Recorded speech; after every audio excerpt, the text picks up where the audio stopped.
स्वागत है आपका यस न्यूज़ कर्नाटक एक्सप्रेस में। मैं आपके साथ सुफियान हूं।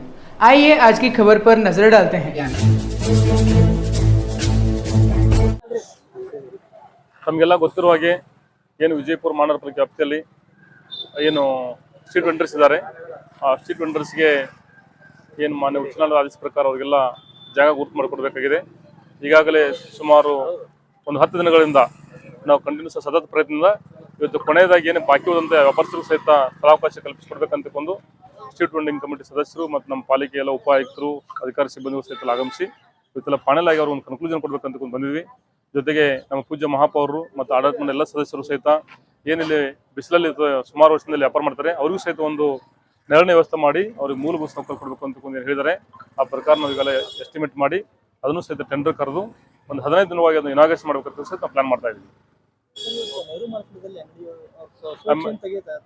ನೆಹರು ಮಾರ್ಕೆಟ್ ಒಳಗಡೆ ಏನು ಕಟ್ಟೆಗಳಿದಾವೆ ಪ್ರತಿ ವರ್ಷ ಕಟ್ಟೆಗಳನ್ನ ಆಕ್ಷನ್ ಮಾಡ್ತಿದ್ರು. ಈ ವರ್ಷದಿಂದ ಅವನು ಆಕ್ಷನ್ ಮಾಡಿಲ್ಲ. ಅಲ್ಲಿ ಸುಮಾರು ವರ್ಷದಿಂದ ಈ ಹಿಂದೆ ಎಲ್ಲರೂ ತರಕಾರಿ ವ್ಯಾಪಾರ ಮಾಡ್ತಾ ಇದ್ರು. ಅಲ್ಲಿ ಬೇರೆ ಬೇರೆಯವ್ರ ಸಹಿತ ನಾವು ಅತಿಕ್ರಮಣ ಮಾಡಿದ್ರಿಂದ ಅವ್ರು ಯಾರಲ್ಲಿ ಬೇರೆ ಕೆಲಸ ಮೆಟಲ್ಸ್ ಎಲ್ಲ ಸ್ಟಾಕ್ ಮಾಡ್ಕೊಂಡಿದ್ದಾರೆ ಅಲ್ಲಿ ತಕ್ಕೊಂಡು ಹೇಳಿದ್ಮೇಲೆ ಅವರೇ ಸ್ವಯಂ ಪ್ರೇರಿತ ತಕ್ಕೋತಾ ಇದ್ದಾರೆ. ಮುಂಬರುವ ದಿನಗಳು ಸಹಿತ ಅವನಿಗೂ ಸಹಿತ ಏನು ಇವತ್ತು ಹೆಚ್ಚುವರಿ ಜನ ಉಳಿತಾರಲ್ಲ ಅವ್ರಿಗೂ ಸಹಿತ ಹಣ್ಣಿನ ವ್ಯಾಪಾರಸ್ಥರು ಮತ್ತು ತರಕಾರಿ ವ್ಯಾಪಾರಸ್ಥರು ಸಹಿತ ಅಲ್ಲಿ ಈಗಾಗಲೇ ನೆರಳಿನ ವ್ಯವಸ್ಥೆ ಭಾಳ ಸುಸಜ್ಜಿತ ಕಟ್ಟೆಗಳು ನಿರ್ಮಾಣ ಮಾಡಿದ್ದಾರೆ ಈ ಹಿಂದೆ ಪಾಲಿಕೆಯಿಂದ. ಅಲ್ಲೂ ಸಹಿತ ಅವ್ರಿಗೆ ಕುತ್ಕೊಂಡು ವ್ಯಾಪಾರ ಮಾಡಲಿಕ್ಕೆ ಅನುಕೂಲ ಮಾಡ್ಕೊಡ್ತಾ ಇದ್ವಿ. ಸುಮಾರು ಒಂದು 40 ಮೆಂಬರ್ಸ್ ಕುತ್ಕೋತಾರೆ ಹೇಳ್ತಾರೆ. ಟೋಟಲಿ ನಾವು ಏನು ಸರೌಂಡಿಂಗ್ ಎಲ್ಲ ನಾವು ಸರ್ವೆ ಮಾಡಿದಾಗ ಒಂದು 330 ಜನ ಸಿಕ್ಕಿದ್ದಾರೆ ಟೋಟಲಿ. ಬಟ್ ಕೋರ್ಟ್ನಲ್ಲಿ ಇರ್ತಕ್ಕಂಥ 187 ಜನ, ಆಮೇಲೆ ಇವರು ಏನು ಸ್ಟೇಷನರಿ ವ್ಯಾಪಾರಸ್ಥರು 40 ಜನ ಇದ್ದಾರೆ. ಹಣ್ಣಿನ ವ್ಯಾಪಾರಸ್ಥರು, ಹೂವಿನವರು, ಬಟ್ ಒಂದು ಕಡೆ ಹೂವಿನವರು, ಒಂದು ಕಡೆ ಹಣ್ಣಿನವರು, ಒಂದು ಕಡೆ ತರಕಾರಿ ವ್ಯಾಪಾರಸ್ಥರು, ಫುಡ್ ವೆಂಡರ್ಸ್, ಹಿಂಗೆಲ್ಲ ಸ್ವಲ್ಪ ಡಿಫ್ರೆಂಟ್ ಟೈಪ್ಸ್ ಆಫ್ ಟ್ರೇಡ್ಸ್ ಇದಾವಲ್ಲ ಅವರೆಲ್ಲರೂ ಸಹಿತ ಸ್ಥಳಾವಕಾಶ ಕಲ್ಪಿಸ್ಕೊಡ್ಬೇಕಂತ ಒಂದು ಉದ್ದೇಶ ಇಟ್ಕೊಂಡಿದ್ವಿ. ಇಲ್ಲ, ಕೋರ್ಟ್ ಅಂದ್ರೆ ಫಸ್ಟ್ ಟಾಪ್ ಪ್ರಯಾರಿಟಿ ಕೋರ್ಟ್ನ ಹೋದವ್ರಿಗೆ ಮತ್ತು ಸುಮಾರು ವರ್ಷದಿಂದ ಇಲ್ಲಿ ಸಾಕಷ್ಟು ಜನರು ಸಹಿತ ವ್ಯಾಪಾರ ಮಾಡ್ತಾರೆ ಅವರಿಗೂ ಸಹಿತ ಸ್ಥಳಾವಕಾಶ ಕೊಡ್ಬೇಕಂತಕೊಂಡು ಅವ್ರ ಬೇಡಿಕೆ ಇದೆ. ಅವರಿಗೂ ಸಹಿತ ಕೊಟ್ಟು ಎಲ್ಲರಿಗೂ ಒಂದು ಅನುಕೂಲ ಮಾಡಿ ಒಂದು ಸಾರ್ವಜನಿಕರಿಗೆ ಏನು ವ್ಯಾಪಾರ ಮಾಡಲಿಕ್ಕೆ ಇಲ್ಲಿ ಏನು ನಗರದ ಹೃದಯ ಭಾಗದಲ್ಲಿ ಪ್ರತಿದಿನ ಸಾಯಂಕಾಲ ಮತ್ತು ಬೆಳಗ್ಗೆಯಿಂದ ಜನ ಇಲ್ಲಿ ಬಂದು ಬರ್ತಾ ಇದ್ದಾರೆ. ಬಟ್ ಎಲ್ಲರೂ ಸಾರ್ವಜನಿಕರಿರ್ಬೋದು ಪ್ಲಸ್ ವ್ಯಾಪಾರಸ್ಥರಿರ್ಬೋದು ಒಂದೆಲ್ಲ ಒಂದು ಒಳ್ಳೆ ಸ್ವಚ್ಛತೆ ವಾತಾವರಣ ಕಲ್ಪಿಸಿ ನಾವು ಕ್ರಮ ಕೈಗೊಳ್ತಾ ಇದ್ದೀವಿ.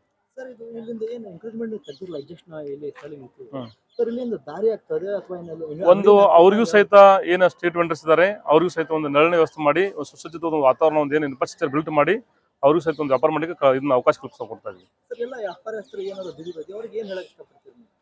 ಒಂದು ಬೀದಿ ವ್ಯಾಪಾರಸ್ಥರು ಸುಮಾರು ವರ್ಷಗಳಿಂದ ಅವ್ರು ಏನಾರು ಬಂದು ವ್ಯಾಪಾರ ಮಾಡಕತ್ರ ಒಂದು ಪಾಲಿಕೆಯಿಂದ ಇರ್ಬೋದು, ಪೊಲೀಸ್ ಇಲಾಖೆಯಿಂದ ಇರ್ಬೋದು, ಅವರಿಗೆ ಒಂದು ಸುಸಜ್ಜಿತವಾದ ಪ್ಲೇಸ್ ಇದ್ರಿಕಿಲ್ಲ. ಅವ್ರು ರಸ್ತೆ ಮಧ್ಯದಲ್ಲಿ ಕೂತ್ಕೊಳ್ಳೋದು, ರಸ್ತೆ ಬದಿಗೆಲ್ಲಿ ಶಿಕ್ಷಲಿಕ್ಕೆ ಕೂತ್ಕೊಳ್ಳೋದು, ಆಮೇಲೆ ಪಾರ್ಕಿಂಗ್ ವ್ಯವಸ್ಥೆ ಪ್ರಾಪರ್ ಆಗಿ ಇದ್ದಿರ್ಕಿಲ್ಲ. ಒಂದು ಜಿಲ್ಲಾಡಳಿತ ಮತ್ತು ಜಿಲ್ಲಾ ಪೊಲೀಸ್ ವರಿಷ್ಠಾಧಿಕಾರಿಗಳು, ಜಿಲ್ಲಾ ಉಸ್ತುವಾರಿ ಸಚಿವರು, ಹೆಚ್ಚುವರಿಯಾಗಿ ನಮ್ಮ MLC ಸಾಹೇಬರು ಬಹಳ ಒಂದು ಉತ್ಸುಕತೆಯಿಂದ ಪ್ರತಿದಿನ ಆಲ್ಮೋಸ್ಟ್ ಪ್ರತಿ ವಾರ ಇದಕ್ಕೆಲ್ಲ ಒಂದು ಅವರು ರಿವ್ಯೂ ಮಾಡ್ತಾ ಇರ್ತಾರೆ. ಪೊಲೀಸ್ ಇಲಾಖೆಗೆ ಬಂದು ಕಾರ್ಪೊರೇಷನ್ಗೆ ಕಂಟಿನ್ಯೂಸ್ ಆಗಿ ಬೆನ್ನತ್ತಿ ಮಾನ್ಯ ಶಾಸಕರು, ಜಿಲ್ಲಾಧಿಕಾರಿಗಳು, ಪೂಜ್ಯ ಮಹಾಪೌರರು ಎಲ್ಲರೂ ಒಂದು ನಿರ್ದೇಶನ ಮೇರೆಗೆ ಒಂದು ಏನು ಜನರಿಗೆ ಪಾರ್ಕಿಂಗ್ ಭಾಳ ಸಮಸ್ಯೆ ಇದೆ. ಇಲ್ಲಿ ಪ್ರಾಪರ್ ಆಗಿ ಒಂದು ಪಾರ್ಕಿಂಗ್ ವ್ಯವಸ್ಥೆ ನಾವು ಕಲ್ಪಿಸಿದ ಮೇಲೆ ಸಾಕಷ್ಟು ಸ್ಥಳಾವಕಾಶ ಸಿಗ್ತಾ ಇದೆ. ಯಾಕಂದ್ರೆ ಒಂಥರ ಹಜಾರ್ಡಸ್ ಪಾರ್ಕಿಂಗ್ ಮಾಡೋರು ಮುಂಚೆ, ಆಮೇಲೆ ನಮ್ಮ ಅಂಗಡಿ ಮುಂದೆ ಮಾಡಬೇಡಿ ಅಂತಕೊಂದಿಲ್ಲ ಭಾಳ ತಕರಾರಿದ್ದು. ಇವಾಗೆಲ್ಲ ಪೊಲೀಸ್ ಇಲಾಖೆಯಿಂದ ಕಂಟಿನ್ಯೂಸ್ ಆಗಿ ಮಾನಿಟರ್ ಮಾಡ್ತಾ ಇರೋದ್ರಿಂದ ಭಾಳ ಒಂದು ನೀಟಾಗಿ ಕಾಣ್ತಾ ಇದೆ. ಮುಂಬರುವ ದಿನಗಳು ಸಹಿತ ನೆಕ್ಸ್ಟ್ ನಾವು ಬೇರೆ ಬೇರೆ ಸ್ಟ್ರೀಟನ್ನ ಬೇರೆ ಬೇರೆ ಮುಖ್ಯ ರಸ್ತೆಗಳು ಸಹಿತ ಸೆಲೆಕ್ಟ್ ಮಾಡಿಕೊಂಡು ಅಲ್ಲಿಯೂ ಸಹಿತ ಇದೇ ಥರ ಒಂದು ಮಾಡಲಿಕ್ಕೆ ನಾವು ಕ್ರಮ ಕೈಗೊಳ್ತಾ ಇದ್ದೀವಿ. ಜೊತೆಗೆ ತಮ್ಮ ಮಾಧ್ಯಮದ ಮೂಲಕ ಏನಿವತ್ತು ಸ್ಟ್ರೀಟ್ ವೆಂಡರ್ಸು ಬೆಳಗಿಂದ ಇಲ್ಲಿ ವ್ಯಾಪಾರ ಮಾಡಿ ಕಸ ಹಂಗೆ ಬಿಟ್ಟು ಹೋಗ್ತಾ ಇದ್ರು. ಇವಾಗ ನಾವು ಕಸದ ವಾಹನಗಳನ್ನ ಸಾಯಂಕಾಲ ಏನು ನಾವು ಕಮರ್ಷಿಯಲ್ ವೇಸ್ಟ್ ಕಲೆಕ್ಟ್ ಮಾಡ್ತೀವಿ, ಈ ವೆಜಿಟೇಬಲ್ ವೇಸ್ಟ್ ಕಲೆಕ್ಟ್ ಮಾಡಲಿಕ್ಕೂ ಸಹಿತ ನಾವು ಸೆಪರೇಟ್ ಆಗಿ ವೆಹಿಕಲ್ ಕೊಡ್ತಾ ಇದ್ವಿ. ಏನೆಲ್ಲ ಬೀದಿ ವ್ಯಾಪಾರಸ್ಥರು ಇವತ್ತೇನು ಜಿಲ್ಲಾಡಳಿತ ವತಿಯಿಂದ, ಪಾಲಿಕೆ ವತಿಯಿಂದ ಇವತ್ತೇನು ಅವರಿಗೆ ಒಂದು ಮೂಲಭೂತ ಸೌಕರ್ಯ ಇರ್ಬೋದು, ಒಂದು ಕುತ್ಕೊಳ್ಳಿಕ್ಕೆ ವ್ಯಾಪಾರ ಮಾಡಲಿಕ್ಕೆ ಒಂದು ಸ್ವಚ್ಛತೆ ಒಂದು ಪ್ಲೇಸ್ ನಾವು ರೆಡಿ ಮಾಡ್ಕೊಡ್ತೀವಿ. ಅವರು ಸಹಿತ ನಮ್ಮ ಕೈ ಜೋಡಿಸಿ ಸಿಟಿ ಸ್ವಚ್ಛತೆಗೆ ಕೈ ಜೋಡಿಸ್ಬೇಕು ನಾನು ಕೇಳ್ತಾ ಇದ್ದೀನಿ.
ಯಾವುದೇ ಹೊಸ ಸುದ್ದಿಯನ್ನ ನೋಡಲು ನಮ್ಮ ಎಸ್ ನ್ಯೂಸ್ ಕರ್ನಾಟಕ ಎಕ್ಸ್ಪ್ರೆಸ್ ನ ನೋಡ್ತಾ ಇರಿ.